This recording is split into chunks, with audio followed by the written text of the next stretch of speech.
আচ্ছা, লুইস সুয়ারেজের কথা বললে আপনাদের কোন জিনিসটা আগে মনে পড়ে? সেই চিয়েলিনিরে কামড়ায় ধরা, নাকি ওই ঘানার বিপক্ষে হাত দিয়ে বল ধরে ফেলা? যেটাই আগে মনে পড়ুক, এটা নিশ্চিন্তে বলা যায় যে সুয়ারেজের ভালো কিছু আপনাদের মাথায় আসার কথা না। তো 2013 সালেই তারে পৃথিবীর ডার্টিয়েস্ট ফুটবলার বলে খ্যাতি দেওয়া হয়েছে। ও কখনো তারে ক্যানিভাল বলা হয়েছে, কখনো নোংরা বলা হয়েছে, অনেক কিছু বলা হয়েছে। সুয়ারেজ যে একই সঙ্গে তার জেনারেশনের অন্যতম গ্রেট একটা ফুটবলার, তার এই আচরণগুলোর আড়ালে সেই জিনিসটা একদম ঢাকা পড়ে গেছে। ফলে সুয়ারেজ যখন গতকালকে বিদায় নিলেন, তখন যত না একটা কিংবদন্তির বিদায় হলো, তার চেয়ে বেশি একটা ক্যারেক্টারের বিদায় হলো। আমি বলি যে সুয়ারেজকে আপনি এই ফুটবল বা কামড়াকামড়ি বা তার এই যে ফাউল, এইগুলো দিয়ে বুঝতে পারবেন না। সুয়ারেজ আসলে একটা টিম অন্তঃপ্রাণ মানুষ, সবচেয়ে বড় কথা একটা উরুগুয়ে অন্তঃপ্রাণ মানুষ। এই আমরা শেষ পর্যন্ত যে লোকটারে কালকে বিদায় নিতে দেখলাম, সে আসলে আমার দেখা সবচেয়ে বড় আপনার ন্যাশনালিস্ট সেন্সওয়ালা ইন্টারন্যাশনাল ফুটবলার। কেমন করে সেই আলোচনাটা আমরা একটু শেষ দিকে করি। আগে একটু সুয়ারেজরে নিয়ে মজার আলোচনাগুলো করি, যেগুলো না করলে আসলে সুয়ারেজরে তো বোঝা যায় না। সুয়ারেজ ছোটোবেলা থেকেই এরকম। আপনি যদি ভাবেন যে এই যে ফাউল, তার এই যে মাঠে মারামারি করা, অমুক তমুক, এগুলো খুব ছোটোবেলা থেকেই। আমরা দেখতেছি একটা রিপোর্টে যে ও যখন 6 বছর বয়স, তখন ওরা মন্টেভিডিওতে, মানে উরুগুয়ের রাজধানী, ও ফ্যামিলি সহ সুইচ করে। এর আগেও যেখানে জন্মাইছিল সেখানেও কিছু লোকাল ফুটবল ক্লাবের সঙ্গে জড়িত ছিল। মন্টেভিডিওতে আসার পরে ও 6-7 বছর বয়সেই ওর একটা খ্যাতি হয়ে গেল যে ও মাঠে যত ভালো গোল করতে পারে, একই রকম সঙ্গের পিচ্ছিদের ধরে পিটাইতে পারে। মানে এই যে পিটানোর খ্যাতিটা, এটা তো 6-7 বছর বয়সেই ছড়ায় পড়লো। ও খুব দ্রুত ন্যাশনালে চান্স পেল। উরুগুয়ের বেশ বড় ক্লাব, সেখানকার একাডেমি থেকে পরে মূল দলে আসলো। ও 16 বছর যখন ওর বয়স, তখন সুয়ারেজ ন্যাশনালের একটা ম্যাচের সময় রেফারিরে ঢুস মারে বসলো। এইটা রেকর্ডেড প্রথম সুয়ারেজের অপকর্ম।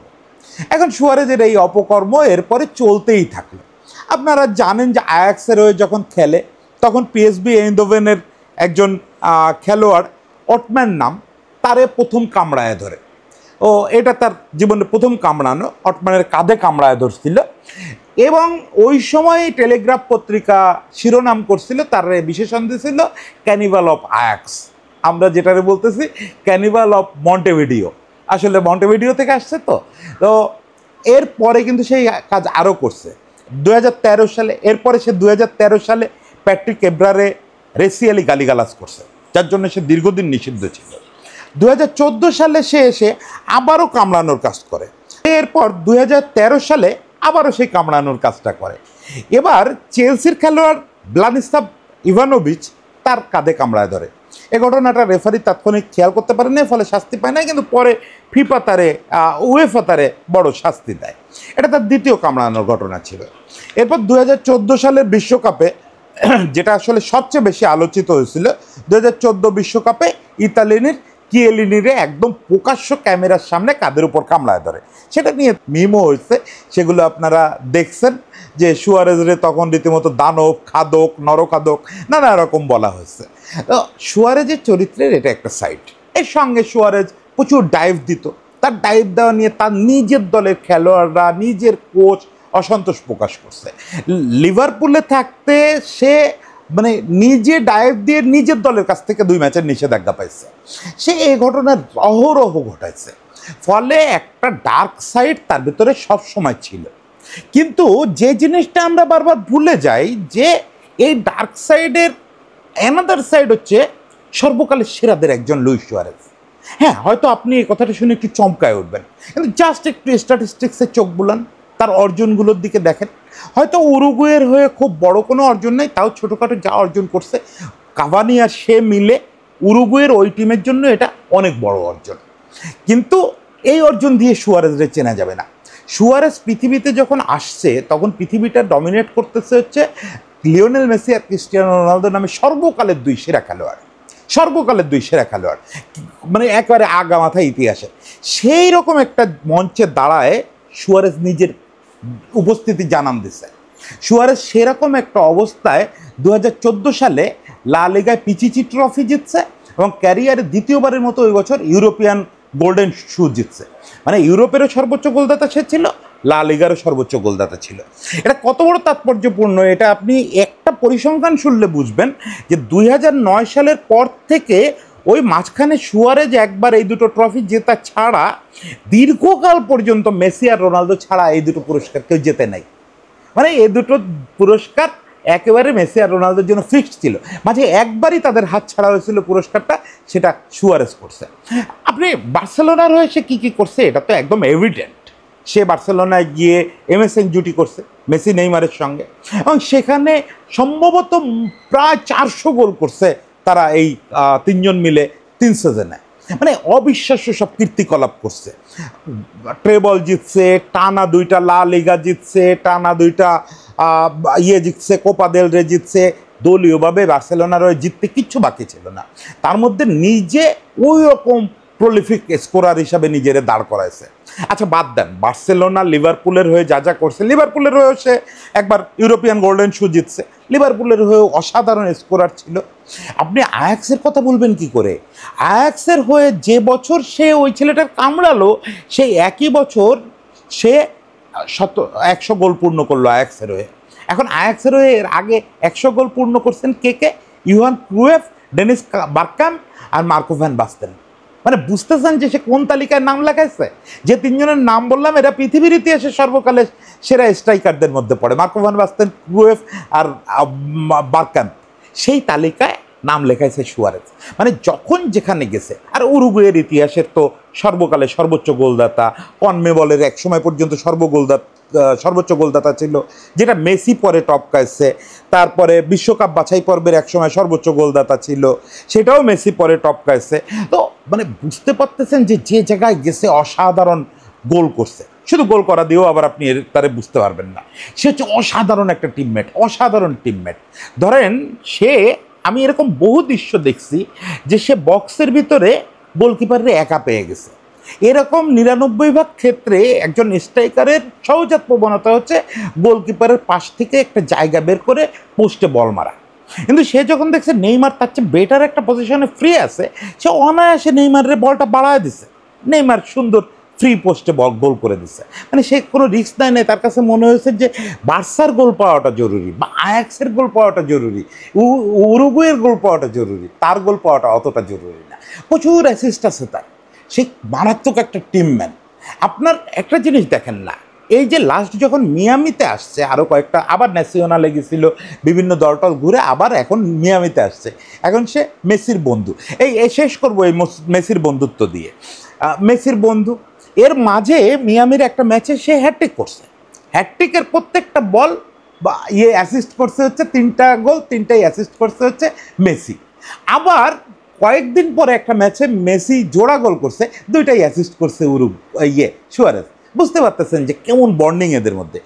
এই জিনিসটা বলবো বলেই এতক্ষণ অপেক্ষা করতেছিলাম যে মেসির মতো একটা ভদ্রলোক কারো সাথে নাই, পাচে নাই, জীবনে কোনোদিন ডাইভ দেয় নাই, জীবনে কয়টা কার্ড খাইছে গুনে বলা যায়। ও আচ্ছা, তো সুয়ারেজের তো একটা ঘটনা বলি নাই। 2007 সালে আয়াক্সে সম্ভবত ও 5 ম্যাচের একটা স্ট্রিংয়ে 5টা ম্যাচের মধ্যে 6টা গোল করছিল, 3টা ইয়েলো কার্ড খাইছিল, 2টা রেড কার্ড খাইছিল। মানে 5 ম্যাচে এই ছিল তার অ্যাচিভমেন্ট। কিন্তু তার বন্ধুকে, সবচেয়ে প্রিয় বন্ধুকে এই পৃথিবীতে, মেসি, যে কিনা নিজে কোনোদিন কোনো বিতর্কে জড়ালো না, কারো কামড়ালো তো দূরে থাক, কারো গায়ে হাত তুললো না, কারোর সঙ্গে জোরে কথা বললো না, কার্ড কয়টা খাইছে গুনে বলা যাবে। রেড কার্ড তো বোধহয় ওই জীবনে 2টাই খাইছে, ইয়েলো কার্ডও কয়টা খাইছে গুনে বলা যাবে। সেই মেসি, তার প্রিয় বন্ধু হচ্ছে সুয়ারেজ। মানে এইরকম পরস্পর বিরোধিতা, মানে এদের 3টা বন্ধুরে আপনি যদি দেখেন, মেসি, সুয়ারেজ আর নেইমার যেখানে যায় একসঙ্গে আছে। নেইমার সম্ভবত আগামী সিজনে মিয়ামিতে চলে আসবে। দুনিয়ার যত এই অফ সিজনে একটা ইয়ার্ট নিয়ে বেসে পড়া বা কোনো একটা দ্বীপ ভাড়া করে সেখানে গিয়ে থাকা, সব কিছুতে 3 ফ্যামিলি আছে, এই 3জন আছে এবং 3জন 3 চরিত্রের। মেসি হচ্ছে অত্যন্ত ভদ্র ছেলে, ক্লাসের ফার্স্ট বয়। সুয়ারেজ হচ্ছে দুনিয়ার বদমায়েশ এরে কামড়াচ্ছে, ওরে মারতেছে, ওরে ধরতেছে, আর নেইমার হচ্ছে দুনিয়ার বাদর, এই পার্টি করতেছে, এই গার্লফ্রেন্ড বদলাচ্ছে, এই অমুক করতেছে, তমুক করতেছে। এদের তিনজনের যে কেমনে বন্ধুত্ব আমি বুঝলাম না, কারোর সঙ্গে কারোর ক্যারেক্টারের মিল নাই। সুয়ারেজের বন্ধু হওয়ার কথা হচ্ছে আপনার ধরেন ইয়ে হইতে পারে, ওই রামোস হইতে পারে, সুয়ারেজের বন্ধু হইতে পারে এই টাইপের লোকজন। সুয়ারেজের বন্ধু হয়ে বসে আছে মেসি, আবার এদের বাদর বন্ধু হচ্ছে নেইমার। ওই যে বলে না যে ফ্রেন্ডশিপ আসলে এই কিছুই বোঝে না, না চেহারা, না স্বভাব, না চরিত্র। ফ্রেন্ডশিপ যে কেমনে করে হয় এটা এই তিনজনই জানে, ওদের ভিতরে বন্ডিংটাই জানে। তবে শেষ পর্যন্ত আমি জানি যে সুয়ারেজ একটা অসাধারণ মানুষ, যে তার দেশের জন্য প্রাণ দিতে পারে, আক্ষরিক অর্থে কিন্তু প্রায় দিয়ে দিছিল। 2010 বিশ্বকাপের এই ঘটনাটা বলে শেষ করতে চাই। আপনাদের অনেকেরই মনে আছে, কোয়ার্টার ফাইনাল ম্যাচ ছিল ঘানার বিপক্ষে, 1-1 ড্র চলতেছিল। ম্যাচের 90+ মিনিট, মানে যেটাকে বলে এক্সট্রা টাইমের খেলা, হুট করে একটা ফ্রি কিক, একদম উরুগুয়ের সব খেলোয়াড়রা পোস্ট কাভার করে আছে, গোলকিপার কিন্তু বল একদম মিসজাজ করলো এবং লাফ দিয়ে উঠে পড়ে গেল। বল ইয়েতে যখন আসলো, পোস্টের কাছে যখন আসলো, সুয়ারেজ মাথা দিয়ে বল ফেরায় দিল। এই বলে আবার হেড করলো ঘানার এক খেলোয়াড়। এবার পোস্টের অবস্থাটা এরকম, পোস্টে কাভানি এবং সুয়ারেজ দাঁড়ানো, গোলকিপার মাটিতে শুয়ে আছে। হেড থেকে বল যে আসতেছে, আপনি একটু স্লো মোশনে ভাবেন, হেড থেকে বল আসতেছে এরকম উচ্চতাতে, আর ঠেকানোর কোনো উপায় নাই, কারণ তারা তো কেউ গোলকিপার না, তারা তো কেউ হাত দিয়ে ঠেকাতে পারবে না। ঠিক সেই কাজটা করলো সুয়ারেজ, খপ করে বল ধরে ফেললো। এখন এই যে বল ধরে ফেলা, এর কনসিকোয়েন্স সুয়ারেজ জানতো না, যে কনসিকোয়েন্স কী হবে। সে সঙ্গে সঙ্গে রেড কার্ড খেলো, তার পরের ম্যাচের জন্য নিষিদ্ধ করা হলো এবং উরুগুয়ের বিপক্ষে পেনাল্টি দেওয়া হলো। এখন সুয়ারেজ পরে যেটা বললো যে আমি আমার দেশকে আরেকটা সুযোগ দিতে চাইছি, আমি আমার দেশকে সেমিফাইনালে ওঠার আরেকটা সুযোগ দিতে চাইছি। ওটা তো নিশ্চিত গোল ছিল, কিন্তু আমার গোলকিপার যদি দাঁড়ায় পড়ে তাহলে তো ওর একটা চান্স আছে। 50-50 হয়ে গেল না ব্যাপারটা?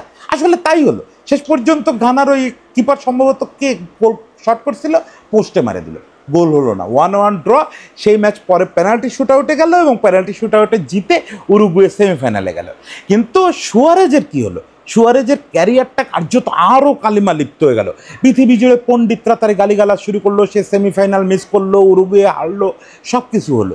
সুয়ারেজ বলল যে উরুগুয়ের জন্য যদি এই কাজটা আবার 100 বার করা লাগে, আমি আরও 100 বার হাত দিয়ে বল ধরে ফেলবো। তাতে যদি আমার ফিফা মৃত্যুদণ্ড দেয়, আমি সেই মৃত্যুদণ্ডও মেনে নেব, কারণ আমার কাছে আগে উরুগুয়ে, আগে ফুটবল না। তার কাছে ফুটবলের আইন কানুন সব কিছু হচ্ছে বড়, হচ্ছে ফ্রেন্ডশিপ, সব কিছু হচ্ছে বড়, হচ্ছে তার দেশাত্মবোধ। এই দুটো জিনিসকে নিয়ে সে আজকে অবসরে গেল। এখন সেই অবসর উপলক্ষে যতগুলো যা ঘটছে, তার সেরা ব্যাপারটা ছিল হচ্ছে লিওনেল মেসি একটা ভিডিও বার্তা দিচ্ছে। সেই ভিডিও বার্তাতে বলছে যে তুমি আমার সবচেয়ে প্রিয় বন্ধু, তুমি বার্সেলোনার অনেক বড় তারকা, ক্লাব লেভেলের অনেক বড় তারকা, কিন্তু আমি দেখতে পাচ্ছি যে আজকে উরুগুয়ের ইতিহাসের সবচেয়ে বড় দেশপ্রেমিকটা অবসর নিচ্ছে। এই উরুগুয়ের এই দেশপ্রেমিকের জন্য আমার শুভেচ্ছা রইল। আসলেই তাই, সব চরিত্র বাদ দিয়ে মনে রাখতে হবে এই আমাদের সুয়ারেজের উরুগুয়ে প্রেমের কথা, মন্টেভিডিও প্রেমের কথা। সবাইকে শুভেচ্ছা।